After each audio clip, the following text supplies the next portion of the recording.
तर देखो रे, आज आलो तो सप्तशृंगी माताचं दर्शन घ्यायला सप्तशृंगी गडावरती. इथे येऊन गर्दी आबा बाबा बा. काय करे, तुम्हाला जर सप्तशृंगी माताचं दर्शन एकदम निवांत घ्यायचं असेल मग त्याच्यासाठी ना एकदम सकाळी यायचं, कारण की सकाळी गर्दी बी कमी असते आणि वातावरण बी एकदम भारी असते. पण वातावरणची आणि गर्दीची लाड आमच्याकडे चालत नाही, कारण की आम्ही खानदेशकरे नात करती का पब्लिक. ते जाऊ द्या, या जागेवरती कोणी कोणी फोटो काढलेले कमेंट मध्ये नक्की सांगा बरं का. आणि ते जाऊ द्या, यांनी तर डायरेक्ट वॉटरफॉलला मास्क लावून दिलंय, आता पाणी कुठून निघेल. असो, मग ते सर्व झालंय. आपण आलो तो गडावरती, इथं तर आपल्याला गाडी लावायला जागा पाहिजे होती. मग गाडी लावायला जागा खूप होत्या, पण आपल्याला जवळ पाहिजे होती. मग एक जागेवरती गाडी लावली, मस्त नारळ वगैरे घेऊन घेतली. यो आहे आमचा सप्तशृंगी गडाचा पहिली पायरीचा लूक.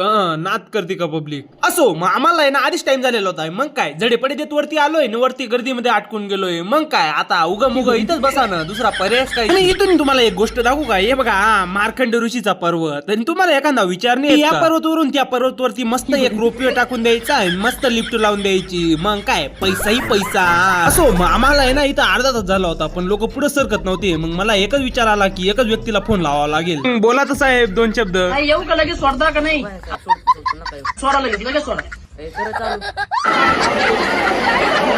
पण कोणी काही बी म्हणो, गडीमध्ये दम आहे बघा. आणि त्याच्यापैकी दम या गडीमध्ये बघा ना, दिनदाडे डाका टाकतोय. मग ते सर्व जाऊ द्या, त्यांची एडी चाळी चालूच राहणार. पण तुम्ही खरंच सप्तशृंगी माताची खरं भक्त असणार ना, या व्हिडिओला आहे ना 10,000 कमेंट 100% आले पाहिजे. भेटूया पुढच्या ब्लॉग मध्ये. Like and follow.